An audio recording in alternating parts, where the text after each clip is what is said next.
limitations. I just loved that. A garden is a great place to outgrow limitations. So our speakers are going to talk to us about the power of gardening and nature to improve lives and the life-changing practice of horticultural therapy. And many of us are greatly interested in the therapeutic benefits of gardening. We engaged in a very lively, passionate discussion of this subject at our first book club meeting that Tom Redmond hosted last October. So I believe that you will all thoroughly enjoy and be deeply moved by our speakers today, Wendy Battaglia, who is the co-founder of Trellis Horticultural Therapy Alliance, and Shelley Roberts, who is the Ability Garden Program Coordinator. And also in the audience listening today is Rachel Cochran, who is the other co-founder of Trellis. And I just want to say a few housekeeping items. If you put your screen on speaker view rather than gallery view, the speaker will fill your entire screen. And I also wanted to ask that you please hold your questions until the end of the presentation. However, feel free to type questions in the chat room during the presentation.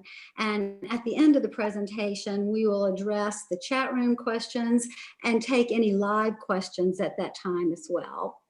So please join me in welcoming Wendy and Shelley. I'm going to mute everyone, and if the speakers and Jennifer can. Good morning.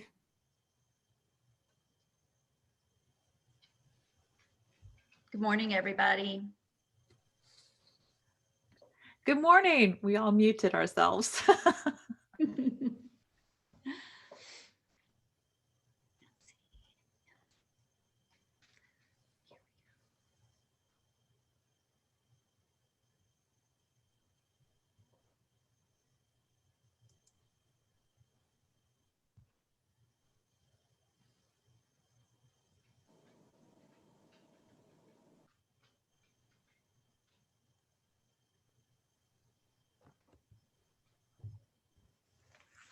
I can't hear anybody talking.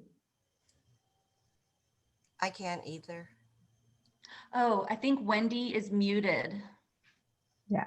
She needs to unmute. Well, I won't be able to change slides. Okay, I just unmuted her. I just asked her to unmute. There we go. Did you get any of my introduction there? No. Okay. First of all, can we go back to the first slide? Is horticulture as therapy? This is the first slide that I've got. There's no others. There's nothing else. Okay.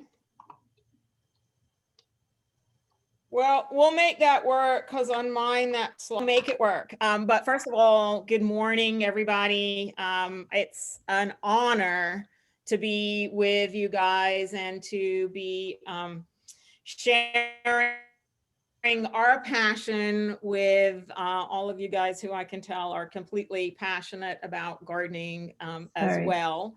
So there we go. That slide. Yep. Okay. All right. So we can leave it right there on back one, forward one. Awesome. Perfect. So these are the things that we'll cover today. We'll talk about who we are as Trellis Horticultural Therapy Alliance, the profession of horticulture therapy, plants as a therapeutic tool, gardening to achieve treatment goals, some of our program profiles, and how Trellis can support the master gardener community.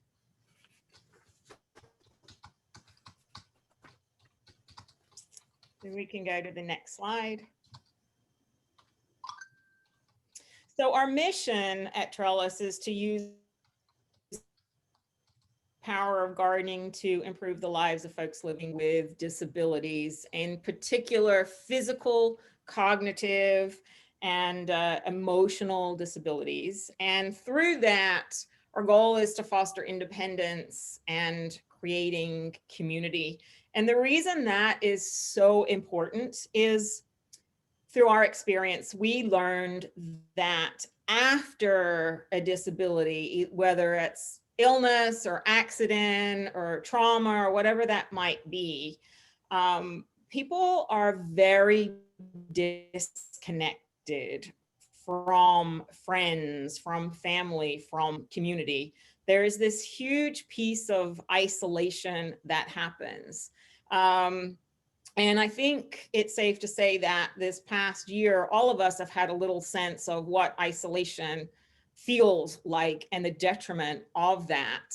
But with folks with injuries, it's a lifetime potentially of being isolated.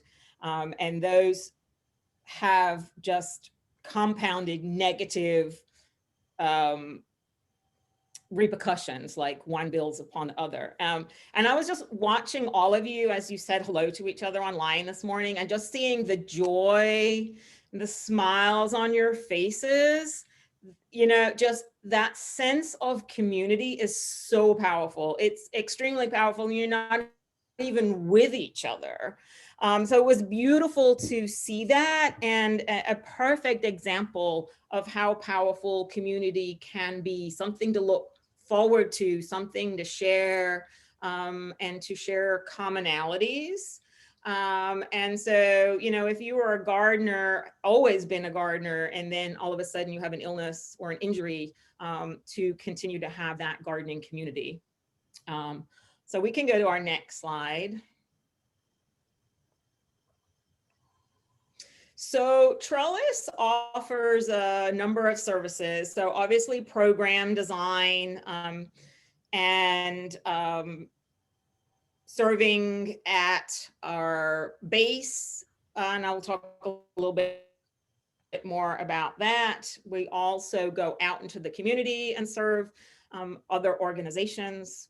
A big part of what we do is designing barrier-free gardens for other organizations, and also designing and implementing an ability garden at our location, which we hope will serve as a model for other folks to come and see, because we often see in the community that folks, well-intended, try to design gardens that are accessible, but they don't really know the specs that they need for that. We also do program consulting, training, and curriculum development, and then obviously workshops and speaking engagements like today. Go to next. So this is Rachel and I. Clearly, we both love digging in the dirt. And we met in horticulture therapy school, and we realized that there was such a vital need in the Atlanta area. I do work part-time at Shepherd Center. And so I would work with my patients in rehab, and then they would leave to go home, and there would be no continuation of care. And that, you know, that to me was like, oh my goodness, this just can't happen. And so we, and Rachel has her own personal experience with that, but that's the topic for another day. But we got to see firsthand how an injury, trauma, or illness can really create detachment from the things you love, from places that you like to go, from getting out into nature. And nobody in Atlanta was covering this area. There are some amazing programs around this country. And we decided that we needed to make a difference here. And, you know, the other personal piece of that is Rachel and I come from very different backgrounds. Rachel is a native Atlantan. I'm from Liverpool in England. But our commonality was we both love digging in the dirt. We've been digging in the dirt since we were knee high, and it's very meaningful. It's very powerful to us, and we just cannot imagine what life would be like not doing that. So we have huge empathy for the populations that we work with, and I think that really keeps us motivated and going. All right, we can go to the next slide. So I'll talk a little bit about the professional practice of horticulture therapy, and we can move on. So the American Horticultural Therapy Association is the governing body of horticulture therapy. And if that's something of interest, you guys, I'm gonna let you guys look that up on your own. You can do some additional research on that. We can move on.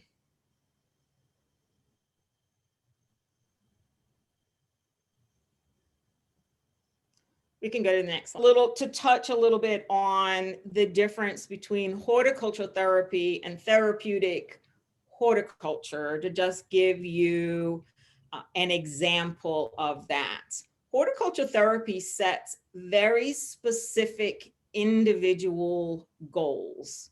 For example, when I work with my rehab patients, for example, I might have a brain injury, or this particular story is about a stroke patient that I worked with. And I typically do a group each week with this population, and they reached out to me to say, we've got a patient, he's not ready for the group because he cannot tolerate an hour session. Can you work with him one-on-one for maybe 30 minutes? So there was a goal already. First of all, can this person participate for 30 minutes? And so what we decided to do was we were going to water in the garden. So there's comes the next goals. Can the patient follow directions? Can they participate for the whole session? Do they need to take rest breaks? How many rest breaks do they need? And so I worked with this patient 3 separate 30-minute sessions and documented the progression of that. Like how long was he able to participate the first time, second time, third time, and then by the 4th time, he was then able to tolerate an hour-long session. So he got then moved into the regular group. But what was really powerful about this particular session was the patient was considered nonverbal, meaning they can take in directions, but they can't form words to communicate back. And by the time I got to my 3rd session, my patient said to me, I've been here for 3 months and I've been really depressed because I didn't think I had any purpose anymore. And now I have purpose because my wife is a gardener and now I know I can help her. And so it wasn't the fact that he couldn't speak, he could, he just didn't think there was anything worth speaking about because he felt like he had no value anymore. So to me, that was just such a powerful moment. And obviously his wife was elated too, that he had something to look forward to and to feel that he had value in his relationship with his wife and in general. On the other side of that is therapeutic horticulture or garden therapy, where we're not setting such specific goals and we're not documenting them like we are with horticulture therapy. We're doing more general goals, more sort of wellness based. And as a gardener, I mean, I think I don't really need to explain this to all of you. We just know that participating in gardening and watching things grow, and the fact that the garden needs us, and there's always something to do. You know, it's just so beneficial for us. So in that situation, I do another group out in the community. It's a mental health group. So the overall group goal is that they participate, that they're engaged, and just knowing that from that participation, they're going to have pride and confidence in what they're doing. But I'm not entering that into a database. We just know that those things are happening. All right, we can go to the next slide.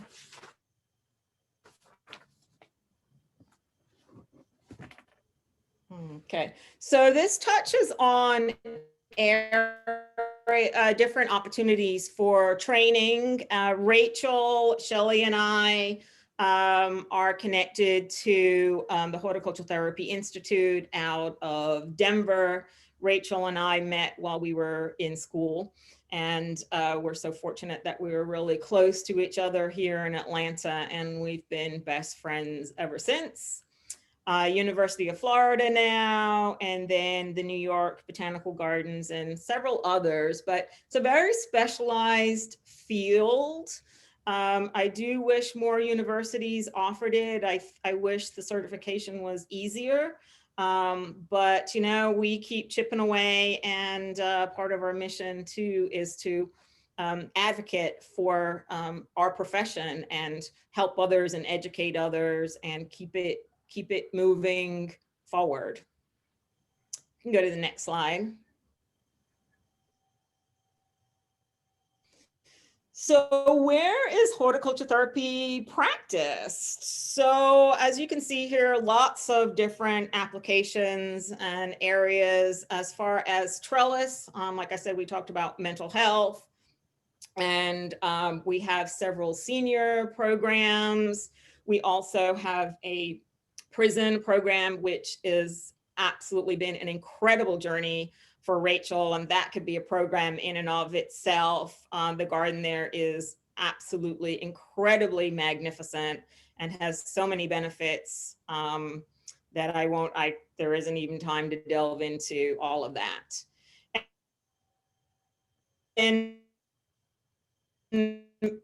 other populations, elders, the list just goes on and on and on. So can we go to the next slide?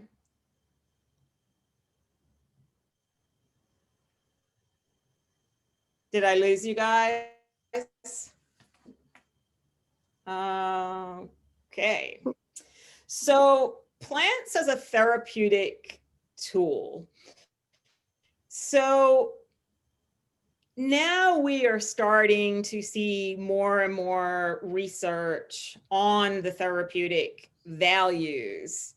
And the first that I'm aware of was actually documented at Friends Hospital in Philadelphia, which is a mental health facility. And if I'm not mistaken, I think it was back in the 1800s. And when they built the mental health facility, they put in beautiful grounds. And the grounds are still magnificent to this day, because I lived in Philadelphia for many years. And what they noticed was when the patients were out just passively engaging in the garden, that it really benefited their well-being, just being outside, just being in nature, just taking in the beauty, just actually getting outside. I mean, I think this was revolutionary that a mental health facility planted these beautiful grounds.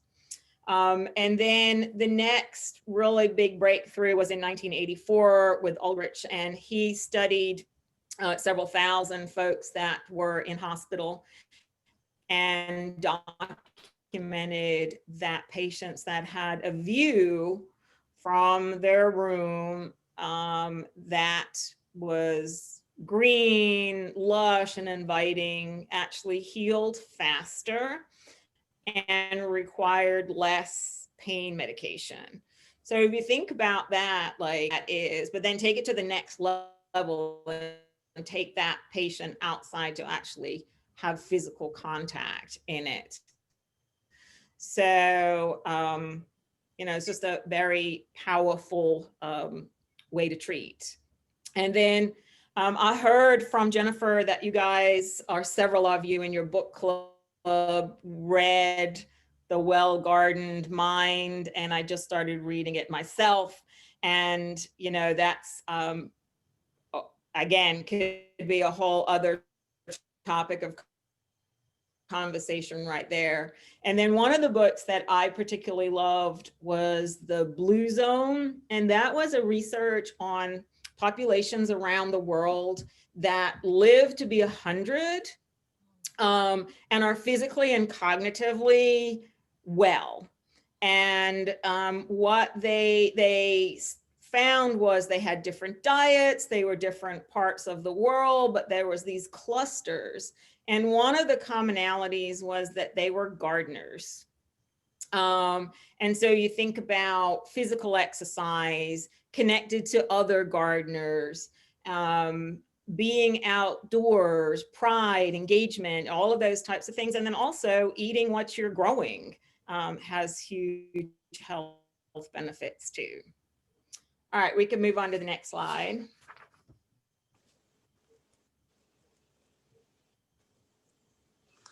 Okay, so I think I pretty much kind of covered all of these in my previous comments, like treatment goals.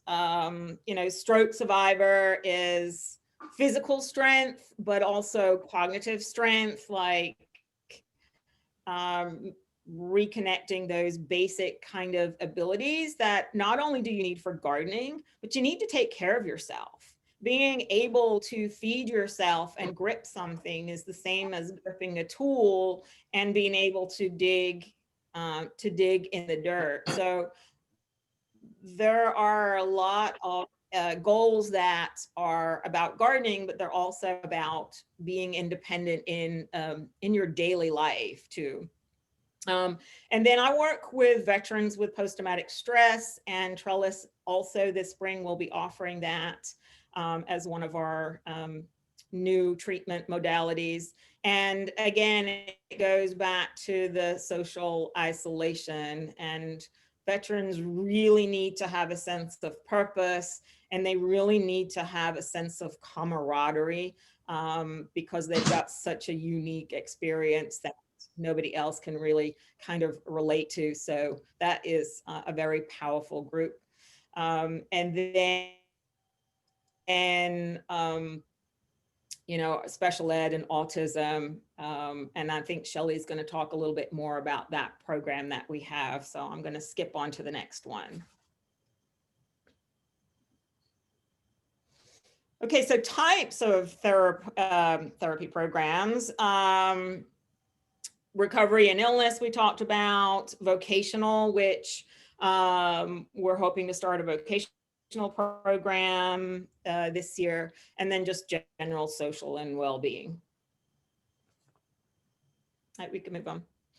So this is the garden that I was referring to, and this is our pride and joy. And Rachel and I, when we started Trellis 3+ years ago, we just always wanted a home base. And this really was a dream come true to partner with Callum Fine Arts with an incredible greenhouse there, which is wheelchair accessible. And we started programs there, and then we had to put them on hold for COVID. But this whole year has given Rachel and I an opportunity to do many, many things that we don't typically get to because we wear so many hats and we're out there running programs all the time. So we can move on to the next slide. So the programs that we have at the Ability Garden, again, our special ed program, and we are so anxious to roll out our spinal cord, brain injury and stroke survivors programs. Again, waiting until it's really safe to do so because these populations are extremely vulnerable. And then support groups. It's a huge need here. Again, going back to that common bond. We took photographs over at our Ability Garden with some volunteers, and just the fact that they came out and were taking pictures was a bond that was made that was just so beautiful to see, just helping each other and sharing information with each other, in addition to them all being connected to gardening. So we can move on. So this is phase 1A of the Ability Garden. And like I said, I've kind of touched on all of these different areas. So we can move on. So we partnered with the Atlanta Botanical Gardens, and they were able to supply the timber to start this garden to be built. And then you can kind of scroll on through these slides. They're just photos of the Ability Garden being built. So with volunteers, we were able to get this first phase of the garden built. And then we can go to the next slide.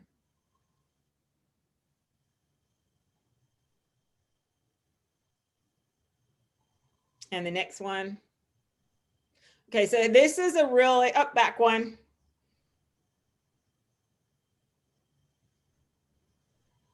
Back to. Perfect, perfect, perfect, perfect. Okay, so this is a very key area, like I said earlier. Sometimes people build Ability Gardens with really good intent, but they don't really know the specifications of what you need to garden from a wheelchair.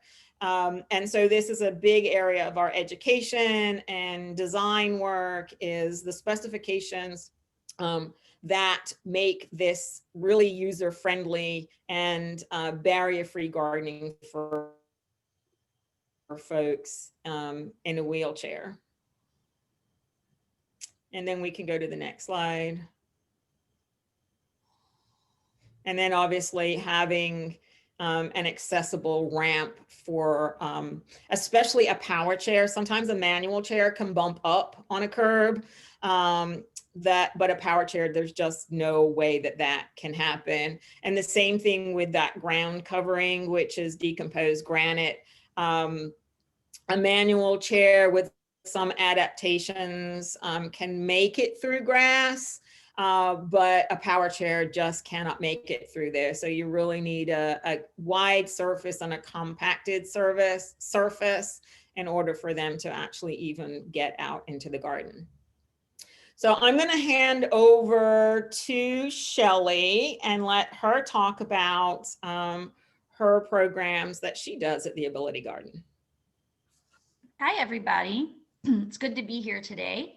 My name is Shelley Roberts, and as Wendy mentioned, I am an employee of Trellis. So I'll tell you very quickly how I came into horticultural therapy. I have been a stay-at-home mom for about 13 years and haven't worked most of that time. I've done some volunteering because I enjoy feeling like I'm giving back to my community. And I know you all as master gardeners also.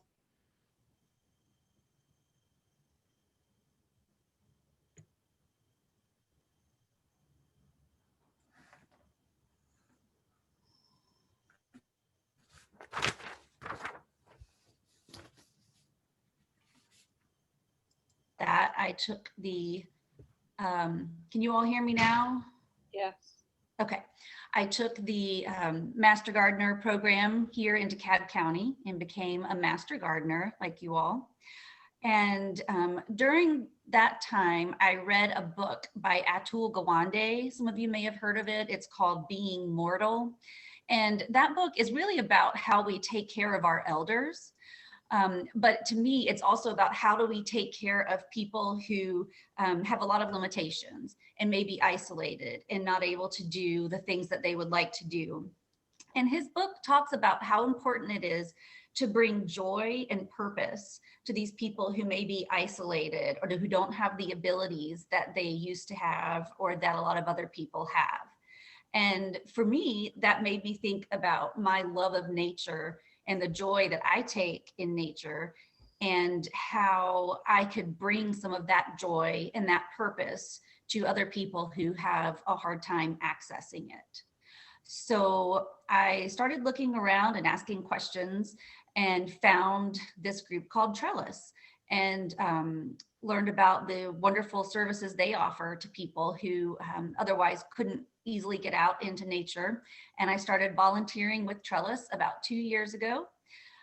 This just happened to be around the time that Rachel and Wendy were talking with Callenwald about starting a new ability garden. And with that new effort, they needed a little bit of help. And so they hired me to work part-time, helping with the horticulture and also with the programs at different places, but especially there at the Ability Garden. So this slide here shows you the David T. Howard Middle School program that's formerly Inman Middle School. Many of you may recognize it by that name. So we work with their children who have intellectual disabilities. And these kids have a range of intellectual disabilities. Also, a lot of these kids have physical disabilities and emotional challenges as well. Many of these kids are on the autism spectrum. And so what we do is bring them into our Ability Garden once a month and work with them on nature-based tasks.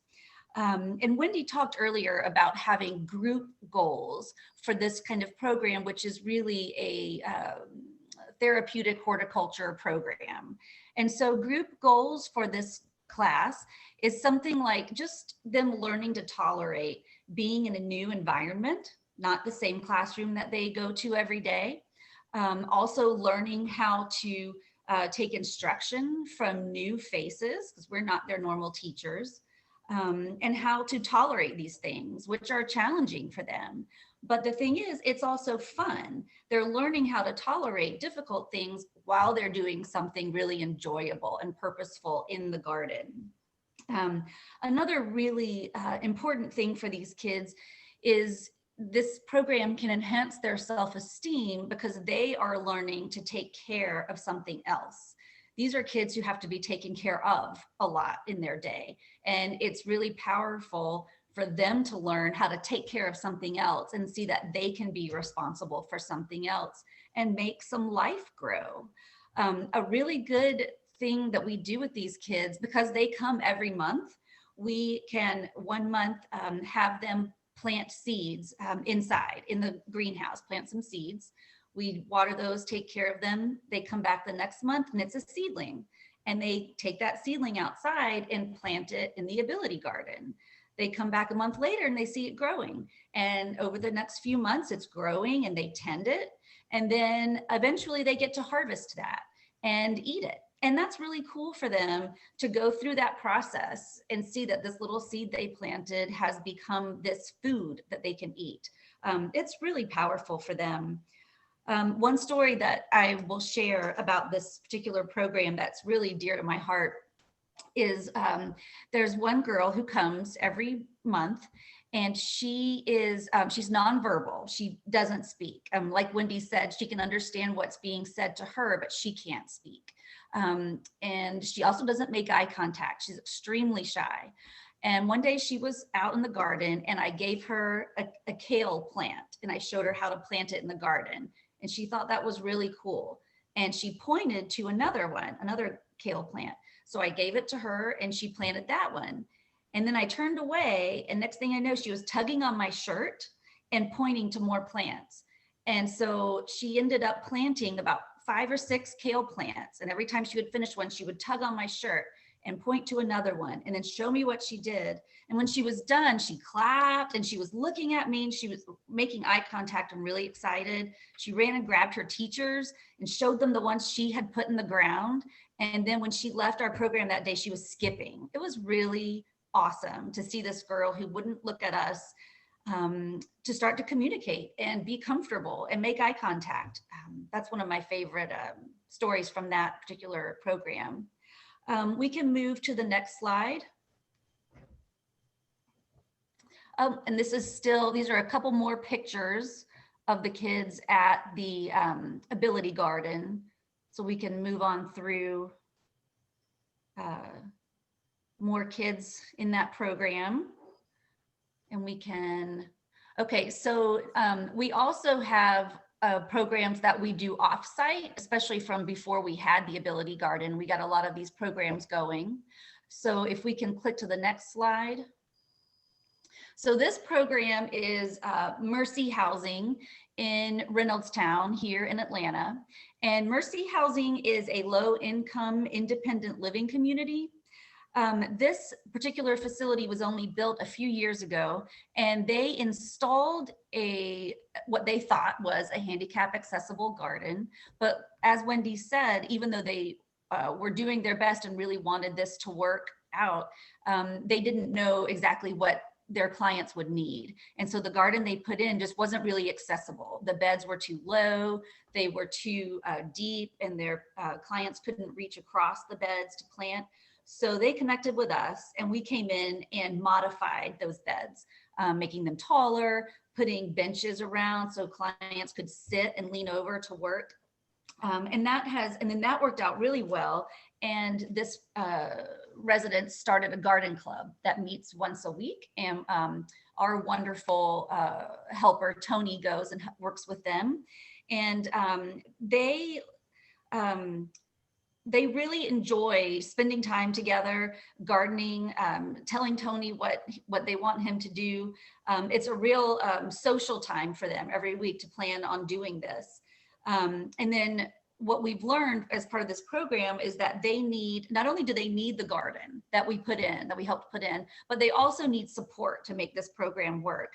So we go every week and we help them with garden planning, with picking up supplies that they need. We do some of the heavy work, like the really heavy planting and digging that they may not be able to do.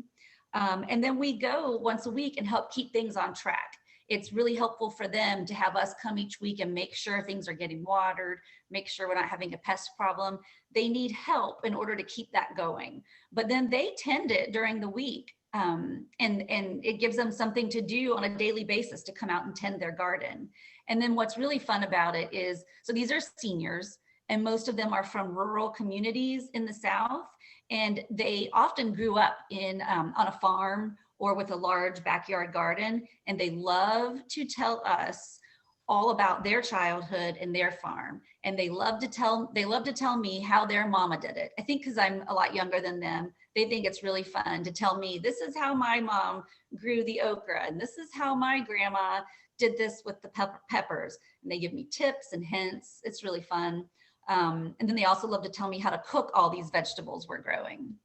They have a really good time doing that. And I think it's good physical exercise for them. And it's just a nice, enjoyable way to spend some time and grow as a community. So we can flip through a couple of slides. We've got some pictures here. These are some of our garden club members. And that's Tony there on the right, who does a lot of work at that garden.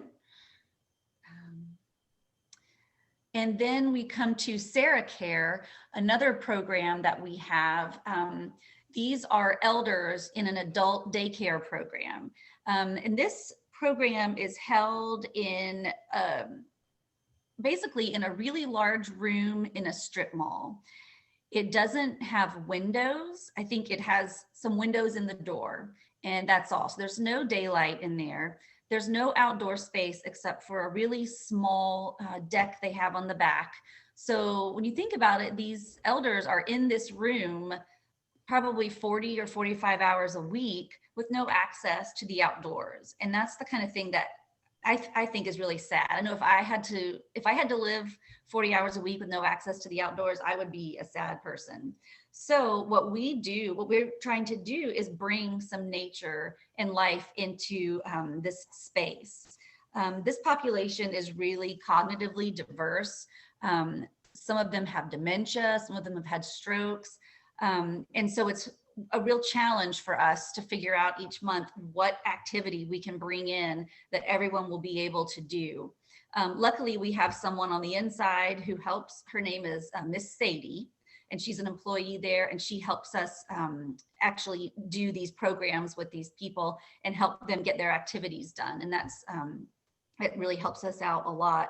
So we bring in sort of what we call tabletop activities. Since there's no way to go outdoors, we try to bring some outdoors in.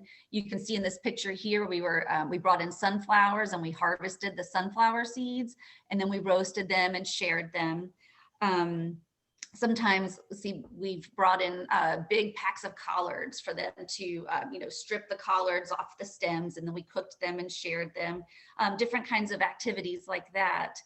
And a lot of times, these individuals will need some assistance. Each person really needs you to come by and check on how they're doing. And maybe some people can't do certain parts of the activity on their own and need your assistance. And what's nice about that is, as I go through and check in on each person and maybe help them out with some glue or help them out with cutting stems of flowers, I ask them a couple questions, often about their childhood. A lot of these people also grew up in rural parts of the South. And I might say, did you grow sunflowers when you were a kid? Or did you have any apple trees at your grandparents' farm? And they really they just light up and they want to talk about their childhoods and reminisce about how they did things and what their life was like when they were kids. And then they'll start a table conversation among each other about, at my farm, we always had these kind of apples. And somebody will say, well, I was from Florida and we grew oranges and it was so, it was so delicious. So it's a really nice way for them to enjoy some nature and to have some things to talk about and connect with us and with each other. And you can scroll through and see just a couple of pictures that we have.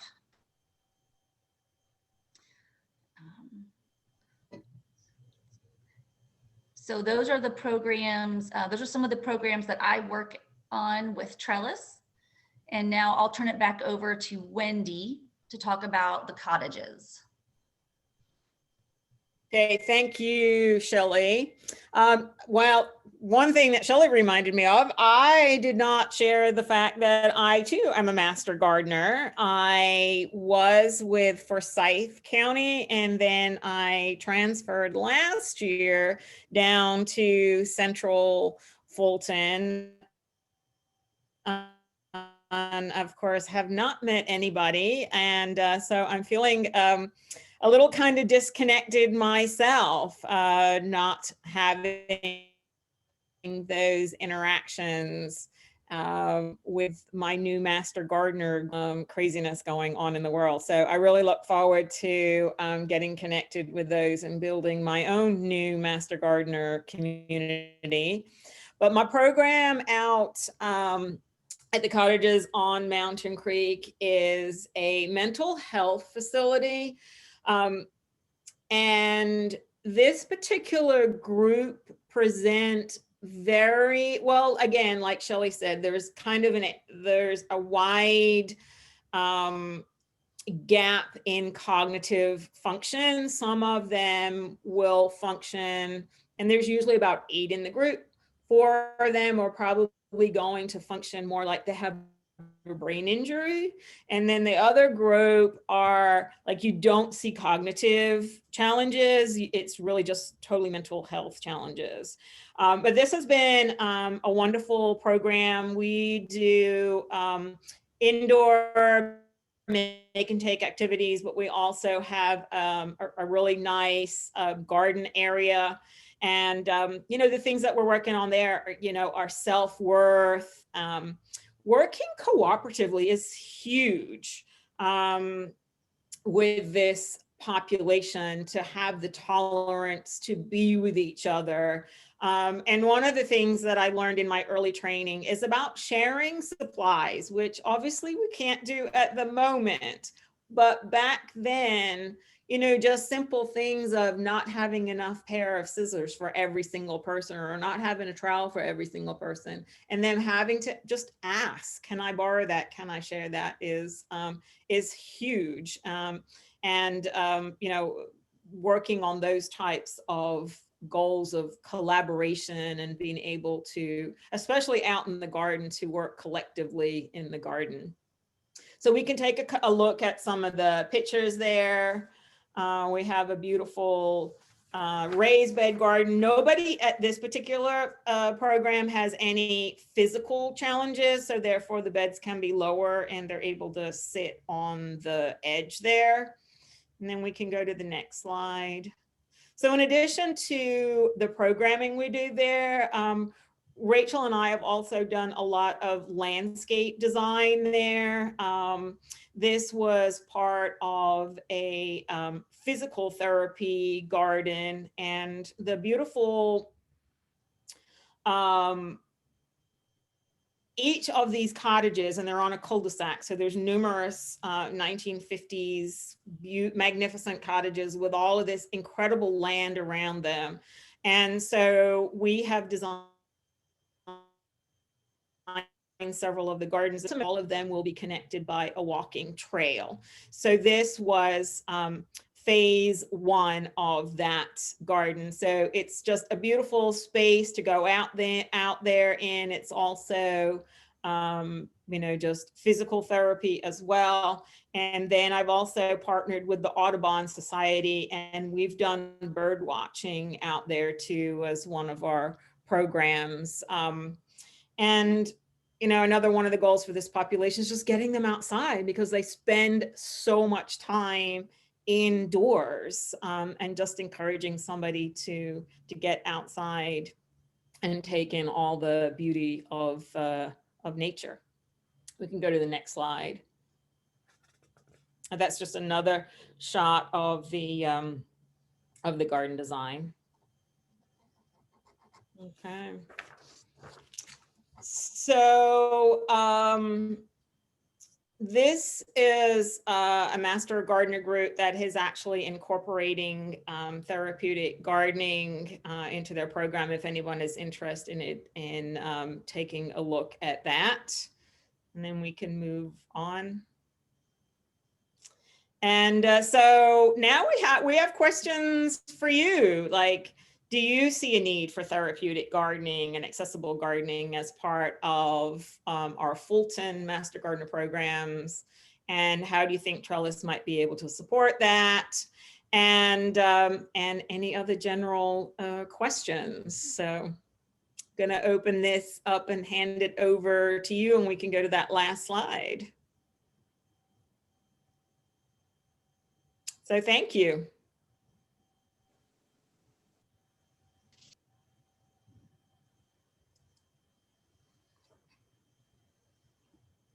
I want to thank you so much. I just think that was such an informative and deeply, deeply moving presentation. And I would love to keep up, you know, either your last slide with the questions and open it up to the organization to give you some feedback. So I encourage folks, you know, it can be open mic now. If you would, you know, please share questions that you have or feedback that you have for Wendy and Shelley. That would be wonderful. Did you want me to put it back up? Slide? Sure. All right, give me a minute. Mm-hmm.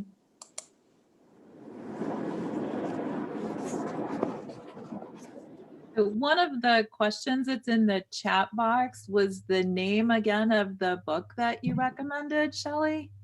Yes, it's called Being Mortal, and it's by Atul Gawande. I'll type his name into the chat. He has a lot of different books about how we care for people, and he's really something. Highly recommend it. Thank you. Welcome. I have a question. Could you one more time put up the gardening Wisconsin, the Master Gardener Wisconsin link? I would love to be able to take a look at that too. And a question, did you draw from that? Did you happen to know that that was in existence? We actually did not. We just heard about that. I mean, I'm talking about like within the last few days. And so we thought we would share it. It looks like currently, just like a lot of programs, there isn't too much going on right now, but it is something that we would like to investigate and see what they are actually doing.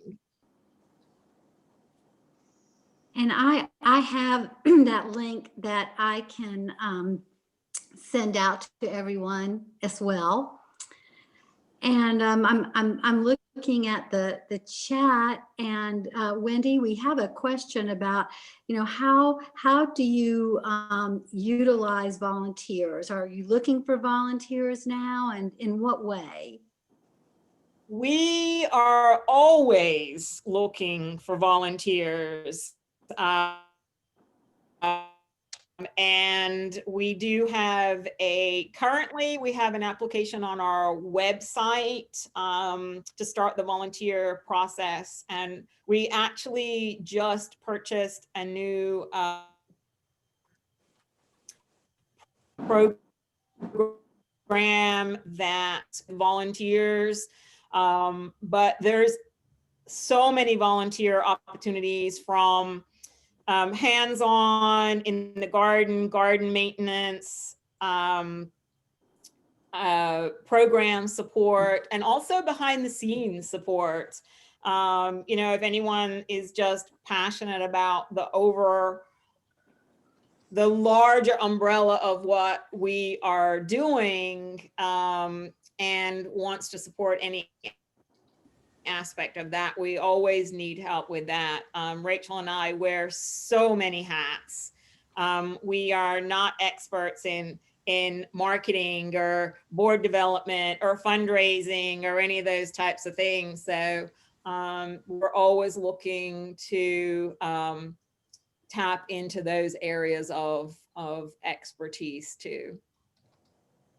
Wendy, if I can jump in on that, I started as a volunteer with no knowledge at all about horticultural therapy, but just with all my garden knowledge. And so I started over at Mercy House where they grow vegetables. I know how to grow vegetables. So I just started helping out there, helping to tend the different horticultural areas we have. So you can definitely volunteer without any specialized knowledge in horticultural therapy. And along those lines too, Shelley, where are the places now that you would be looking for volunteers? Are they located, in the Fulton County area? Wendy could probably speak a little bit to that with regard to the cottages. The cottages are in the North Fulton area, I believe. Wendy, do you want to address that? Yes, thanks, Shelley. Yeah, we could most definitely use some volunteers at the cottages program in Sandy Springs, with like either helping to support the garden, because that program pre-COVID was once a week.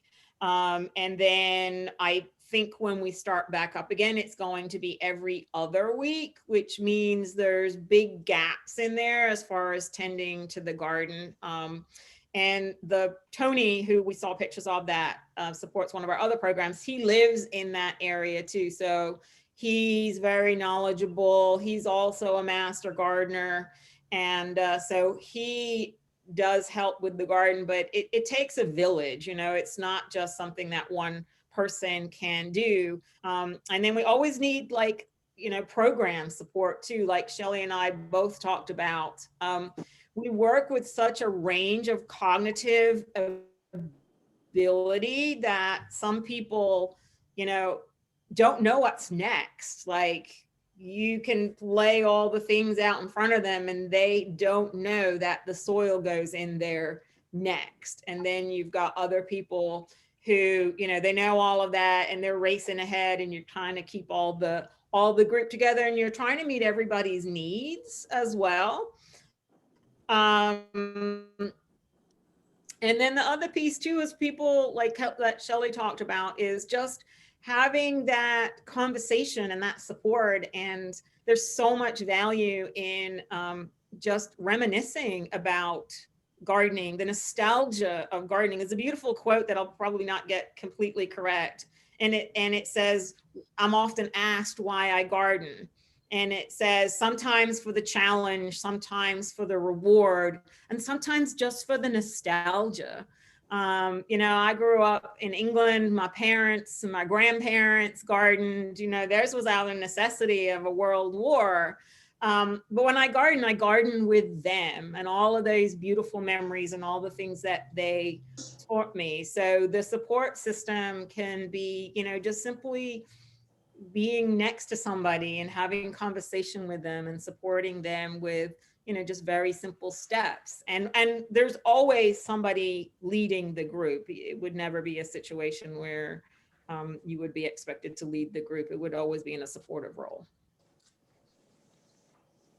Thank you, Wendy. And I think you and Shelley have touched a bit on this, but there was a question in the chat about, are you looking for any special training, or do you need to have any special training to volunteer? We would do the training. I mean, you just need a passion. You need a passion, you know, if a passion about gardening, a passion about being outdoors, a passion about any of these specific populations. And the rest of it, you know, we would guide you through all of that with a training program and expectations to make that be a good fit. That sounds good. And I see some of these questions that have been posed. Thank you, Rachel. You responded to them. So I'm going to skip over the ones responded to, and I'll go to the next one. Wendy, you and Shelley, both being part of the Master Gardener program, know you're probably familiar that we work at projects that have been approved by our extension agent, and we log our volunteer hours there. Do you know if these, if any of the work you're doing now, these projects are on the Master Gardener approved project list? That's a great question. And they are not, but we would love to make that happen. I can The garden at Shepherd Center is a Central Fulton recognized volunteer garden. Unfortunately, we have actually never had any Master Gardener volunteers. And, you know, and then obviously with this, everything was kind of shut down. So I'm hoping now that I'm part of that group, that getting to know people and meet people, that there'll be more interest in volunteering at the Shepherd Garden. But I would love to be able to have more of our programs be tied into Master Gardeners so that you can get those credit hours for sure. Okay. And I can speak to that a little bit. I'm a fairly new Master Gardener, and I'm in DeKalb County, and I checked in with our DeKalb County leader, and she told me that here she would give us permission as individuals to volunteer with a site like Trellis, and we could get our hours that way. She said another option, and someone mentioned it in the chat here, is that we could actually make an organized effort as a group to get a Master Gardener as a leader and set something up as an actual Master Gardener site. So I think what I'm saying is, if you as an individual are interested in combining your Master Gardener work with some volunteer time for Trellis, you could just reach out to us. I may be able to coordinate. I know some of the people at the Fulton County Master Gardener program, and I may be able to coordinate with you and them and see what we could work out so that you could work with us if you like to, and also get your Master Gardener hours and perhaps even a site. That sounds great. Well, I see we're pushing close to 11 o'clock, And I just want to, again, open it up for our master gardeners. I hope all the questions in the chat have been addressed. If not, and if you have a question now, please raise it. Are there any other questions or feedback from the group? There was a question on chat that Jane Walsh had about who pays for supplies. Where do you get that kind of funding? That's an excellent question. We do fundraising, and we also have partnered with Callenwald for the programs that are at the Ability Garden there. And we got our first business sponsor actually the tail end of last year. And then this year, we've also had, Rachel is a grant writer. We have received some grants. This coming year, we hope to focus on freeing Rachel up to have more time to write those grants. The downside of a grant is they take so long to write, and there's not always a guarantee that you will get that. So we definitely are always looking for fundraising opportunities. We are looking for business sponsors. There's definitely a need there, and we're also in need of someone who is really adverse in fundraising, because like I said, Rachel and I wear a lot of hats, and we've been learning a lot along the way. So Are you nonprofit? we are a nonprofit, yes.